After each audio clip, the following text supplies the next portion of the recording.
Hello and welcome to our July 2026 G100 Oneness and Wisdom monthly event. Every month, we address various women-centric issues, questions, and solutions, both personal and professional, that affect our lives and the lives of those around us. My name is Anu Nadimpally. I am the India Country Chair for G100 Oneness and Wisdom, which is the brainchild of our visionary founder, Dr. Harbin Arora Rai. We are a small portion of an incredible community of more than 500,000 women and men from all walks of life from all around the world. Today, we will be talking about how social media has been pervading our lives in so many ways. So, the question we want to address today is it bad for us? Is it good for us? Well, what is your opinion?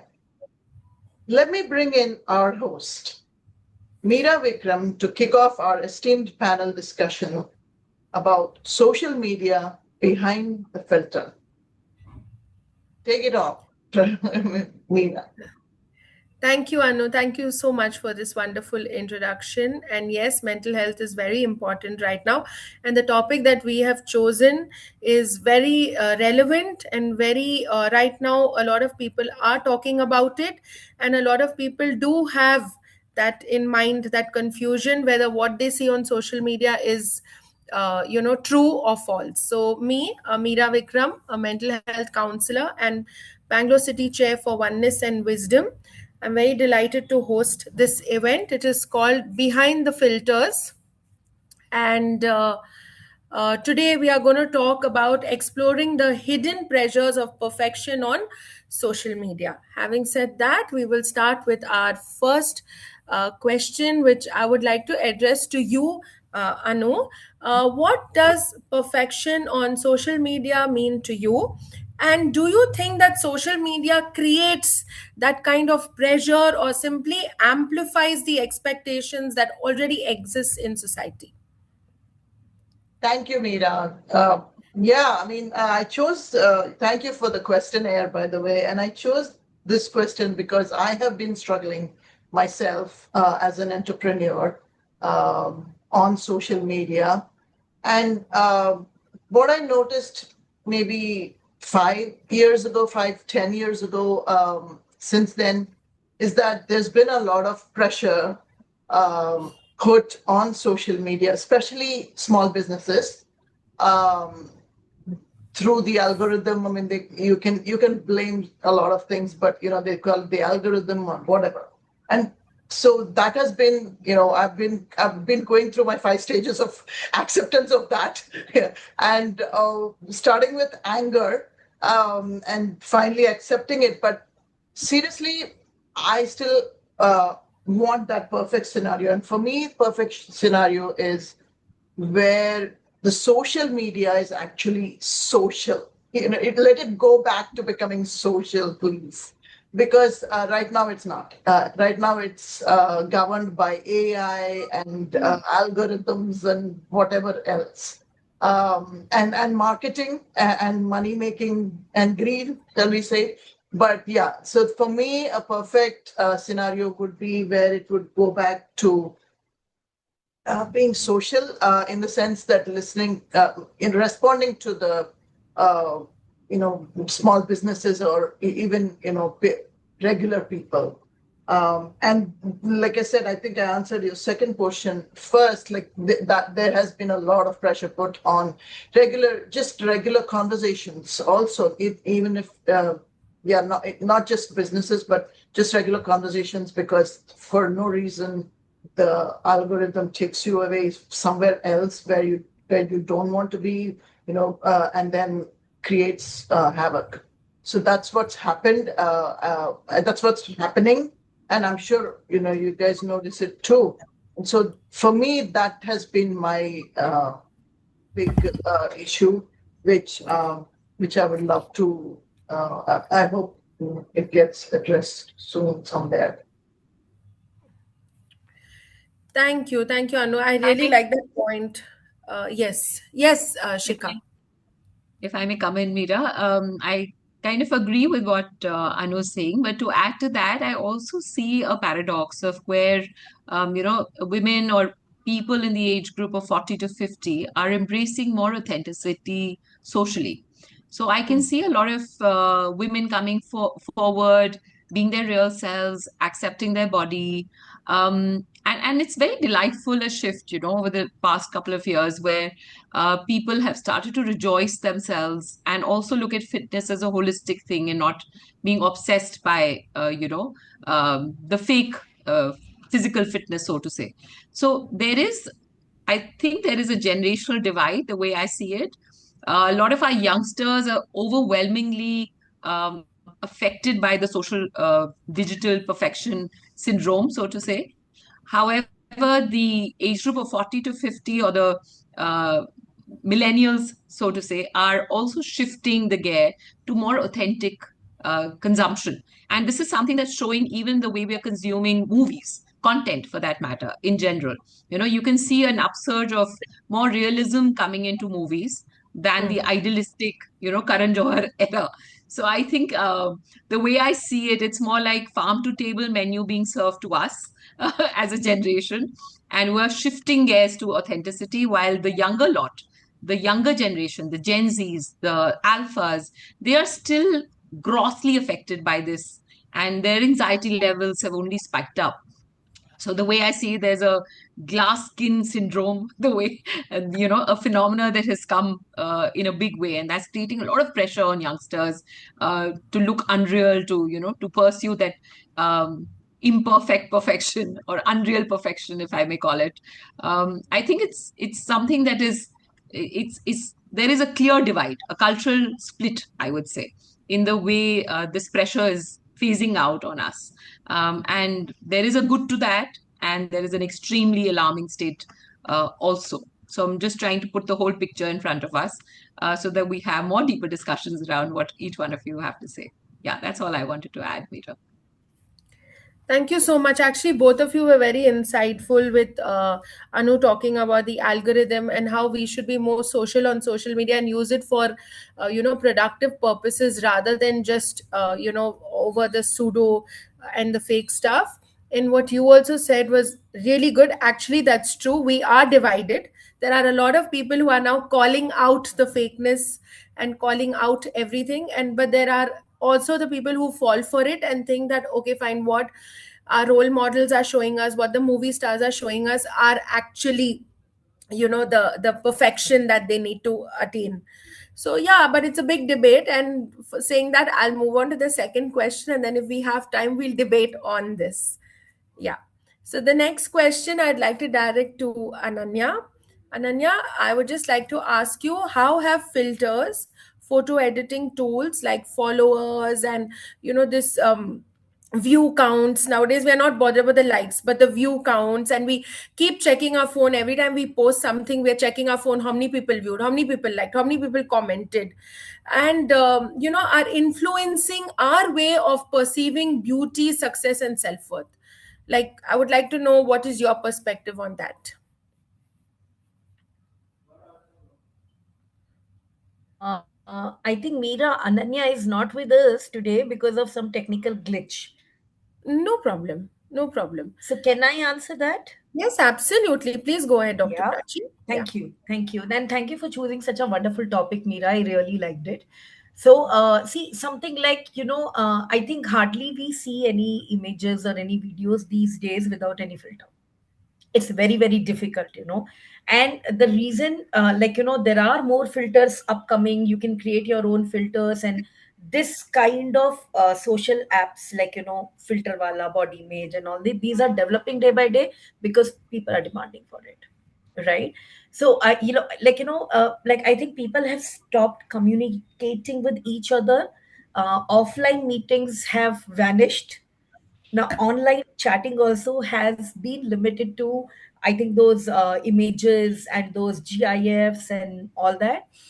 And it is definitely creating a negative impact, because being an educator and dealing with the young, very very young generation, I see how, like, the likes, or somebody who is an influencer. Say example, there's one influencer in the class, and the moment that influencer tries to say something, and the entire scenario changes, or the way that influencer is treated by other, like classmates, it is very different. So I think it is something which is alarming. And other than all the type of education we are giving to our kids, there has to be some kind of awareness on social media usage, or social media literacy has to be, added upon. I won't say in a curriculum, but yeah, maybe as a value added course, or maybe something as a master class or a workshop, because it is needed for this generation. Like in my apartment itself, I see 3-year-old making reel, and like making vlogs and posting it on their mother's WhatsApp status. I don't know, like, and I feel this is, as a counselor, this is not something which is healthy. This is something which is really dangerous. Yeah, So yeah. if I could just throw a quick fact Yeah. there, Dr. Prachi, this generation is more like a Sephora kid generation, okay? Because I can see my own niece in the age group of 6 to 12, young kids who are actually going out and shopping skincare products. Imagine, I mean, of all the things, they're also picking up anti-aging creams. More than 27 to 40% of them have already started using skincare products. I didn't know when my daughter knew about it, and she has this huge range of minimalist product in her wardrobe. And I was quite amazed. I said, I don't have those many cosmetics, the ones that I see you using. She's like, Mama, this is all skincare. I'm not using anything synthetic here. But the sad part is that this is how they're actually getting glued and obsessed by it, and which is where it's crushing their morale, and it's just affecting their self-esteem in a huge way. I would call it, it's creating a bankruptcy of self-esteem, for the younger generation. So it's extremely alarming, the kind of consumption we see. 93% of Gen Zs today, they feel intense pressure because of this flawless skin uh, phenomena and crisis. So I think this is something that really needs to be looked into. There is a huge amount of synthetic illusion being created for them. So I'm going to jump in a little bit and say, okay, we've got this. I think we've got a problem identified. Anybody who has solutions, also please jump in. And we are here to provide uh, solutions also. Yeah, just wanted to say that. Go ahead, Meera. You want to address the next question? Yes, so like you all said that there's no communication, there's no conversation, and like Anu said that if you have a solution, so I think Dr. Prachi gave a very nice solution. She said we should have social literacy awareness programs, and those who can do it as school counselors, or even put up some videos on social media. I think that works really, really well. And I also would like to tell the young ones that there's nothing known as glass skin. So it is not glass skin. It is your, either it's the filter, or it is some synthetic cosmetic product that you have used that is making you look like glass skin. So The it only is very, I'm sorry. yes, The yes. only person who has a glass skin is an AI generated image. Okay, so that's not human. Please. Yes, yes, and like even Shika said that today her daughter has skin care, hair care, and body care, and hand care is all different. It's not like us that we used one shikakai and one soap on our face, and that was skin care and hair care, or used a coconut oil for the glass skin. So now if you say coconut oil, they'll say EU, but I can still swear by coconut oil. It's an amazing product in your house. So yeah, having said that, we'll go to the next question. And the next question is directed to Dr. Prachi and Farhana. How does the pressure to the present, like the perfect life online, affect mental health, body image, and real life relationships, especially with these young children, because they see something on social media, and like for example, they see someone giving their fiance or spouse a ring or a flower, then you're fighting with your husband or your boyfriend, you didn't give me that flower, you didn't give me that bag, now I want a bigger thing so that I can upscale and up this person. And that is what we see. And on the other side, we see that people are looking at that and saying, oh my god, what a waste of money, I would have fixed deposited this money, or I would have bought something else. So it's so contradictory, right? So I'd like to know your views on how people view these things for their body image and relationships. Thank you for this question, Meera. I loved it. Okay, now let me tell. I will start ulta. I will start with the relationship. So where people are in relationship these days, they are in relationship, right? So the way they communicate is through reels. The way they express is through reels. The way they, I would say, connect is through reels, right? So relationship has gone out of from life, and the new version or not, the new era of relationship is relationship, right? So, and sometimes what happens, and one thing definitely as a maybe as a counselor, I always say it is better to talk over the phone than to chat, because in those typed words, in those images, in those reels, you can't express the real emotion, right? And I think everything around, whether you talk about body image, you talk about relationship, you talk about mental well-being, it's all about emotion. So I personally feel, and when I discuss in my classes or when I talk to these young kids these days, I always say, okay, I one day I had put the challenge in the class. Let me put it this way: I had put the challenge in the class. Ki, let's make a video on Instagram today without any filter. How many of you would dare to do it? Only two boys raise their hands in a class of 60. Only two boys. And they said, we are ready to do it because we hardly have any followers. So the issue is, like, we are so glued to look good. We are so glued to fancy our lives. At the other day, I had met a couple of friends, and then we were talking about new places in Bangalore North. So new places where we can go out, hang out on weekends. So they said, we have never seen you going to these places. I said, how will you see me? How will you see me when I'm going to these places? You never upload it on social media. So I said, what I eat, where I go is my personal life. Why should everybody know about it? No, but that's a trend. So you see the peer pressure, the way we cope up with our emotion, the way we cope up with the stress, everything starts because we are not trending. So every year with the new batch of students, I do this, an hour workshop where we talk about, are we living or are we trending? Just to make them realize that there is a life outside social media. So I think it has a lot of impact, but that definitely there are ways to come out of it. That's I said relationship. You put a WhatsApp status, a sad WhatsApp status. There will be 10 people who will ask me what happened. You're not even allowed to speak or allowed to express something which you want to express, right? So things have taken this a little alter, which I think as a parent, as a counselor, as a teacher, or as an influencer, if we try, we can get back this trend back of not trending but living. So yeah, that's from my side.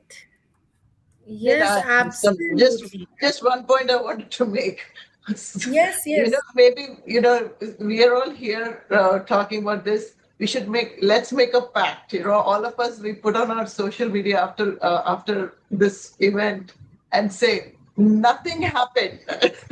just just one note saying nothing happened, and just that's what it is, right? Only if something happy happens, then then it's supposed to happen, shall we say? Because when we are among friends, we don't react like that.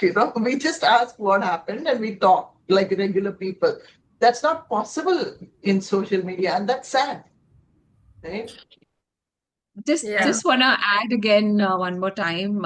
There are positives also that I see because of this social media, overindulgence, so to say. So there are, for me, for that reason, a lot of our cousins in this age group, we feel that we feel more connected, and because it's a huge family. Just knowing what's happening in somebody's life, how somebody's child is doing, it just sparks you, saying, okay, so and so is traveling the world, or so and so is in London. So there's a brighter side to it also when you feel connected, when you feel that you know where your family is, what they're doing, how their children are, so on and so forth. So I still feel there's a very strong divide, as to how and what we consume when we go online, as opposed to what generation, the Gen Zs and the Alphas are doing. So they're using it more like a time pass. They're using it more for entertainment purposes. I'm not saying we're not, we are too, but maybe the amount of consumption for that purpose is way lesser as compared to the other generations. And which is why we're able to normalize flaws. We're also encouraging, embracing authenticity in a lot of ways, So I admire how Zeenat Aman has come full-fledged on social media. I love to follow Sunil Shetty for that matter. Very authentic, very real. They're actually sharing their stories, how they've turned around their businesses, how they've turned around themselves. A lot of realism, getting promoted. Samira Reddy, for that matter, right from the stage where she had post maternity problems, she was out there, she was working out with all the bulge and everything, and there was no shame whatsoever. And looking at her, a lot of other women came forward, right? So there is a huge amount of social acceptance getting into place also, where people are embracing authenticity, they are appreciating realism, and that is more powerful and more sustainable than the perfect image, so to say. So digital consumption, I think, is still very, very divided. There is a huge split again. There are a lot of positive influences of social media. The disruption is real, the anxiety is real, but the impact that we are creating socially is also real, which is good. For elders also, I see a lot of positives coming through social media. So my parents always felt connected with their siblings, their friends, through social media, through these shares and updates and video calls and WhatsApp statuses, and they're like, wow, and the connect is real. Unfortunately, it's not possible for them to meet also, because somebody's sitting in London, someone's sitting somewhere else in Europe. It's really hard. So I think all generations have had their flavors of consumption when it comes to digital platforms. There is a good side to it and there is a bad side to it. We're not denying that the impact is there for sure. And since we're talking about what is the remedy, what is the one thing we can do, I can clearly go back to what Prachi just mentioned. There's some amount of digital literacy required. So Finland, back in a couple of years back, they've actually married this into their curriculum. They've already done that. And they're building this critical thinking pattern right from the school days, so that the decision making is more sound, and they're also checking things from a digital perspective, what to trust, what not to trust, to identify the fake. And this is one thing that I think we should replicate across the country today, because AI is really creating havoc there, and it's very hard for people to discern what is real, what's unreal. So I think it's also becoming like a government call now to come up with some rules and regulations around it, so that there's more realism pushed in, more transparency in what we are putting out there on social media. Yeah. Farhana, are you here? Yeah, somehow Yeah, I managed she's to here. enter in. Okay. Go ahead. Actually, I fully agree with Meera and Prachi about this thing, about the social platform using literature. But one thing that this is maybe we can include from school syllabus. But what to do with this middle-aged woman?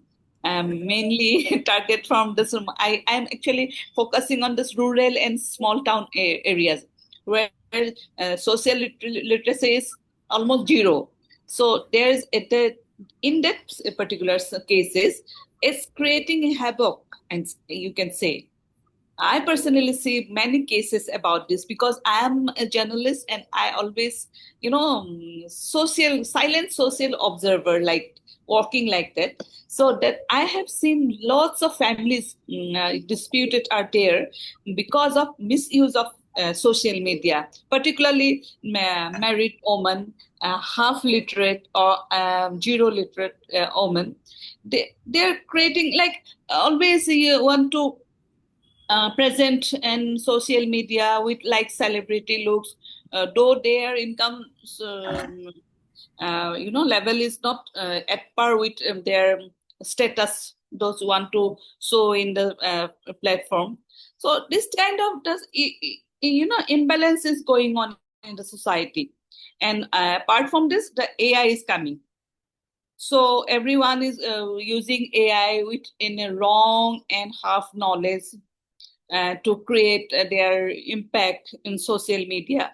And because of that, many disputed, you can say, extreme level of contradiction is going on in society. So we are actually, this is good that people should from government should introduce social literacy for school children, college students. But how can we include this the sector of women? How we can go inside to their places? And that is the challenge now we are facing. That's why I'm thinking that we should create some awareness through social media, so that people can use what to do, or do's and don'ts should be included. And some watchdogs should be there to monitor everything. And that is the thing I have seen, and I am a little bit worried about this, how to going the way, which way we are going. I didn't see any roadmap about this thing. So this is it's a concern. I am also concerned. Everybody is concerned about this thing, how we can include this part of the society. So actually, I want suggestion from all people so that I also get some information also. Yes, that's absolutely true. And Farhana, that was a very, very strong and important point that most of us neglect, and we only see what is in our pond, and we don't actually see what is on the outside. And sometimes it is a pressing thing, because when we see news and when we see other things, and then we realize that they were influenced by something else. And the funny part about our phones right now, I call it funny, but it's actually very serious and very deep and dark, is that our phones are listening to us. The algorithm keeps changing to what we are talking. So if I'm saying that I want to travel to, say, Sri Lanka, then the very next thing that you open on Instagram or Facebook is like, okay, the trip to Sri Lanka, or this is there in Sri Lanka, or how do you, and that's really scary, because we have to, because that's what happens with women or children or something, they talk about. And also because of these reels, which are just 15 minutes, 15 seconds, 30 seconds, and you keep scrolling and you say, okay, one more reel, one more reel, one more reel, and you just don't know where, how much time is gone, and you go to find out something, but you've finally found out something else, and you get curious and you want to know more.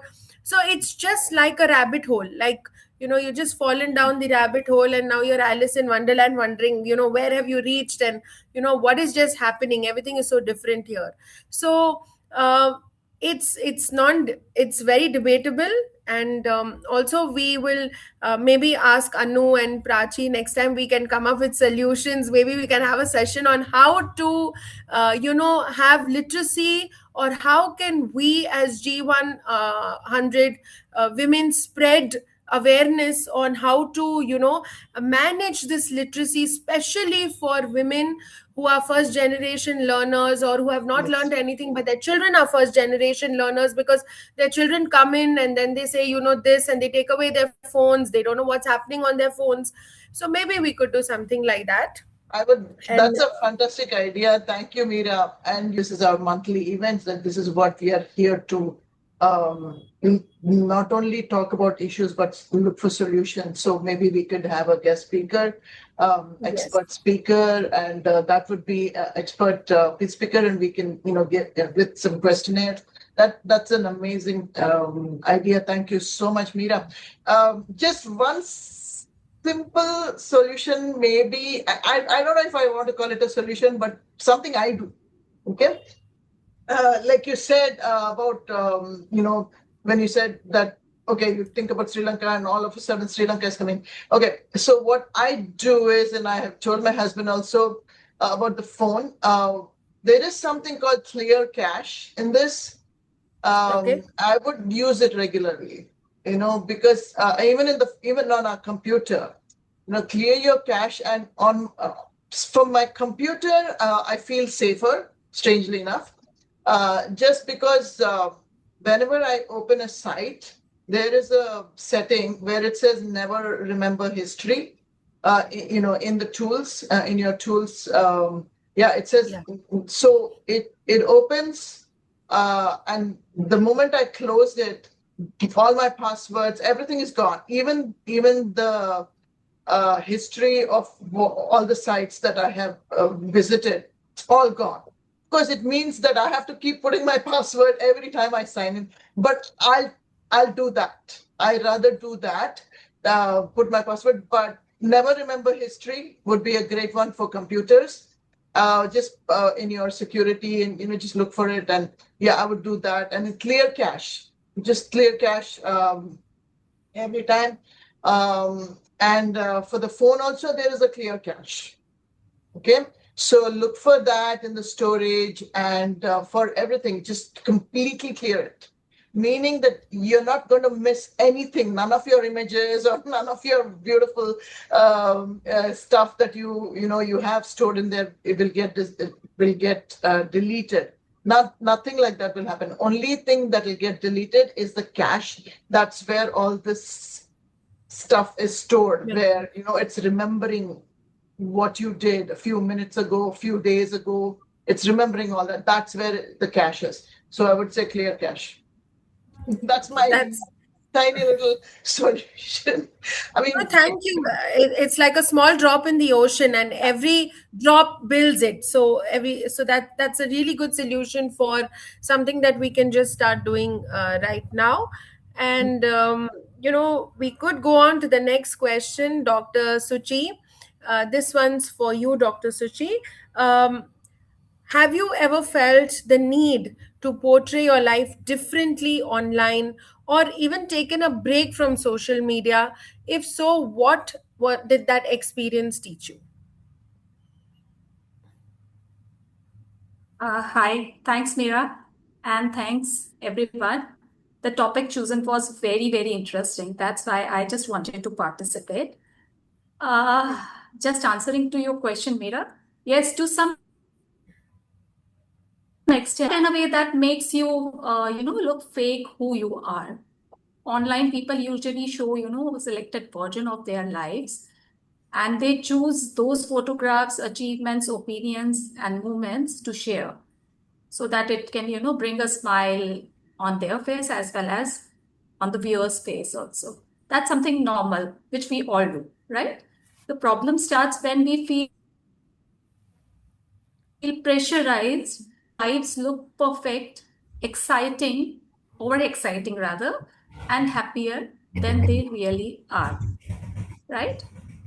So I just wanted to quote, just to have a healthy approach to this is be authentic, share only those things which are genuine so that it represent you, right? And keep, of course, you need to keep boundaries also. You don't have to share everything about your personal life. That is something important to all of us, including youngsters also. Remember that social media is highlighted reel. Other people's lives may look perfect, beautiful, because you don't see their difficult moments. We only see whatever they are showcasing us on the social media platforms. And we should not compare our real life to somebody else, you can say fake or maybe edited presentation version, right? Because it impacts youngsters a lot. Why? Because they are in growing age and they don't know what is right and wrong for them. And they just, explore and they just pick up the things from social media because it's a big exposure for them.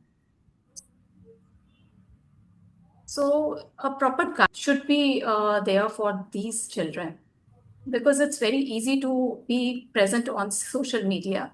And, so many photographs and videos keep on floating.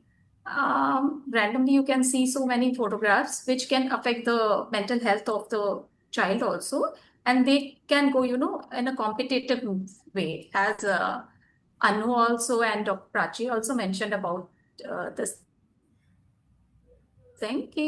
They just try to inculcate those qualities and they just enter that you can say unhealthy competition for them. Yeah, we should also share thoughtfully.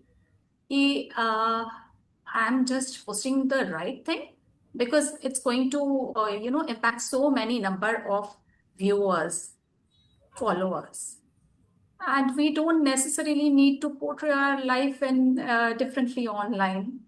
We need to portray them thoughtfully. It's okay to show the good moments which we have spent or we are going through, but still remembering that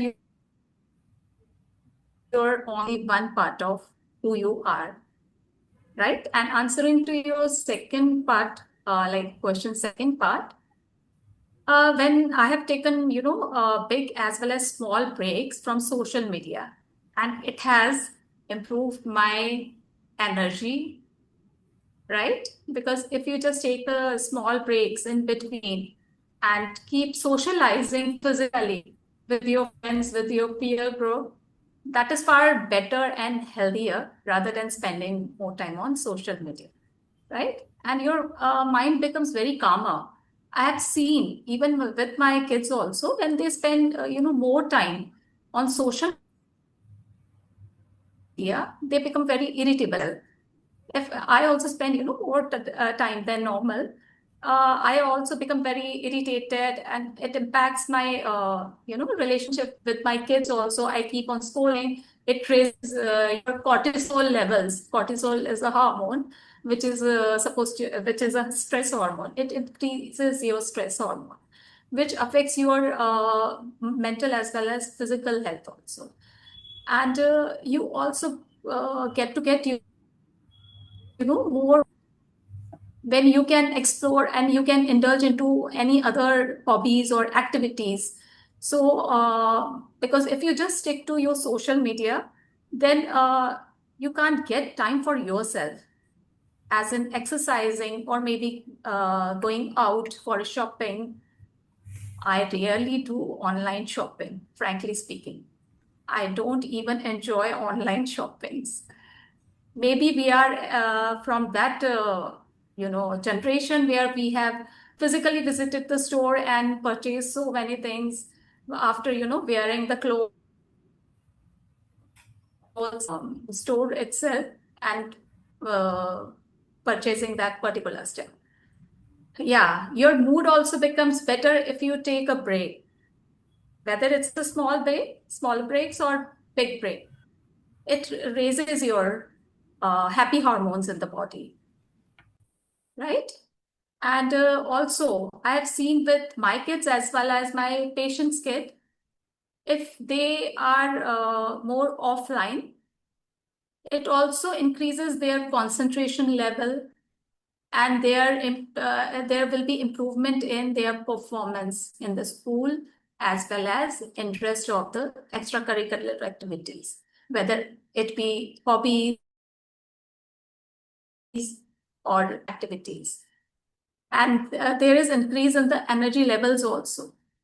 And yeah, of course, the stronger real life connections are more meaningful.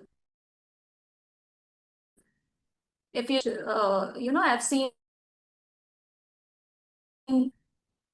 the first like hi, hello would be there from both the sides. And later on, everybody, most of them would indulge into mobiles, right? So there is no point going visiting somebody's place to meet them, because if you have to go into the uh, gadgets, then I think be connected with that particular person online, right? And yeah, it keeps your life more healthy and happy also, because relationships between all of us, that improves, that builds up stronger and stronger. I remember when we were small, parents also used to, participate in playing ludos, or maybe playing cards, or carom boards. There were so many options available during those days, and it used to, bring us more closer, and the bond used to be more stronger, right? So I think that nuclear, whether you are in nuclear family or joint family, it doesn't matter. But bonding and making good and healthier relationships, that is more important for us in today's time. Rest, I think I've done. If anybody else wants to answer or wants to add something. No, I Thanks, think Mira. it's amazing. Thank you so much for showing us a world other than social media and other than our phones, which we used to do as children. And now we've almost forgotten, it's like you said, playing caroms and cards. And my goodness, Ludo. yeah, we used to do that, when we were kids. And so true. I'm sorry to keep butting in like this, but yeah, so we have just a few minutes left. So, Meera, would you like to see? We want to hear your input on this. Yeah. So I would just like to say that thank you all of you for giving such wonderful insights.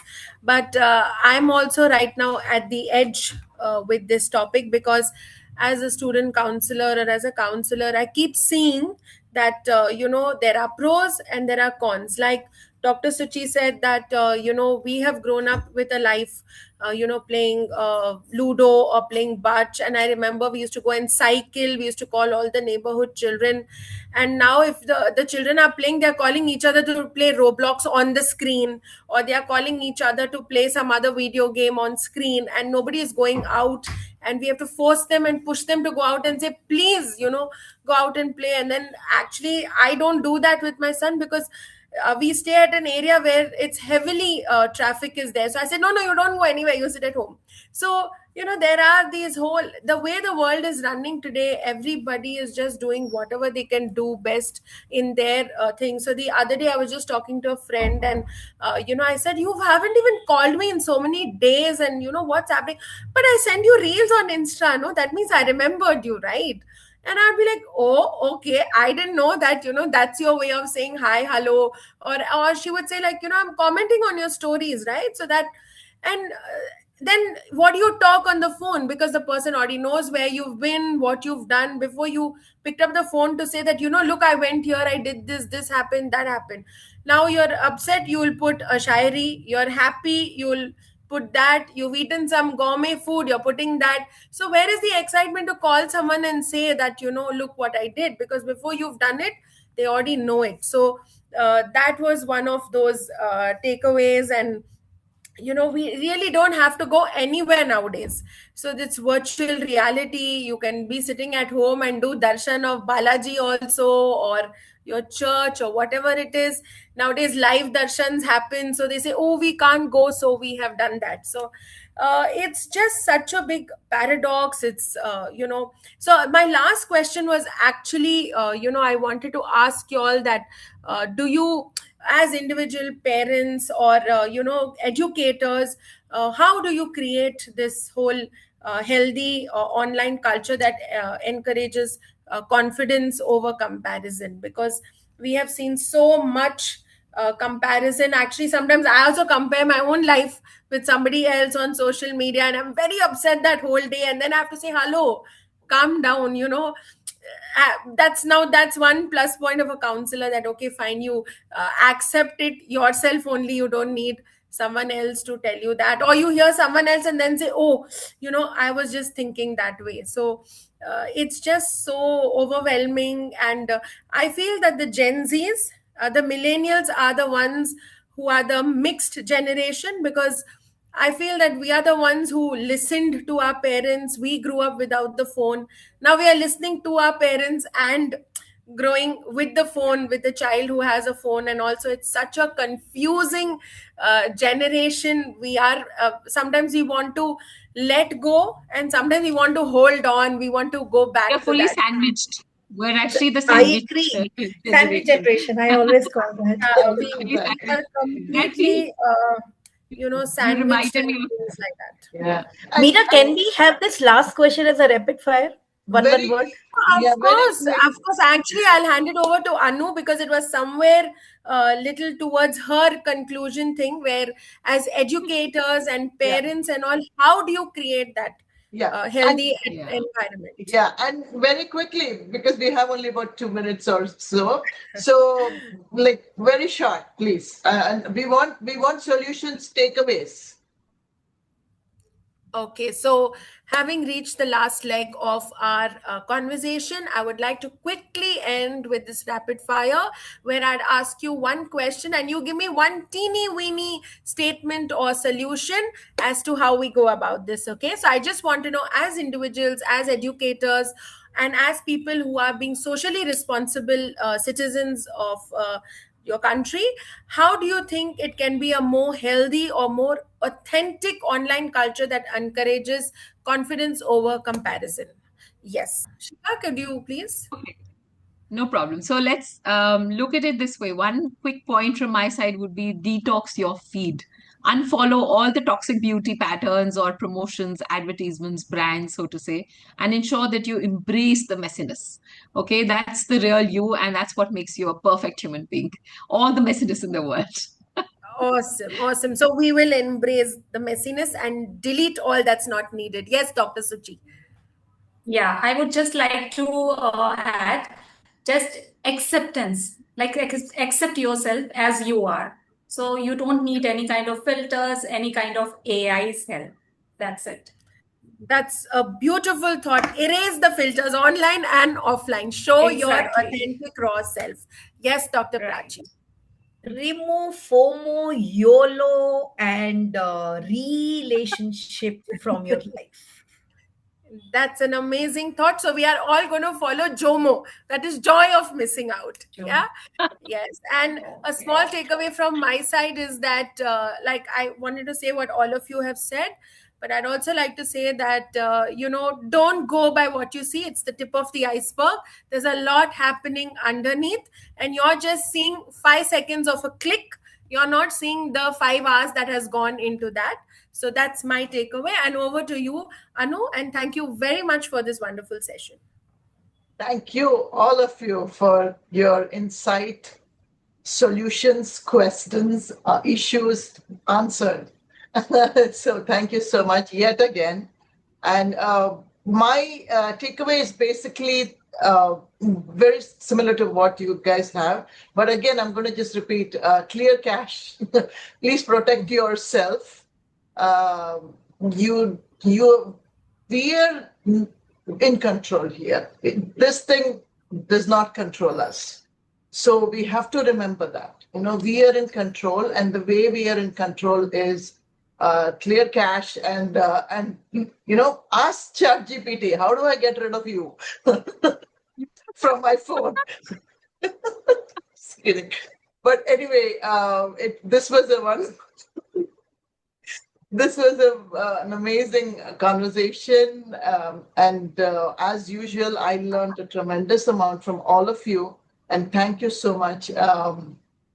Thank you, G100 Oneness and Wisdom, for providing this incredible platform where we can have such amazing professionals and amazing, insightful women come together and provide such incredible results, result-oriented conversations and panel discussions every single month, thanks to our India Oneness and Wisdom G100 team.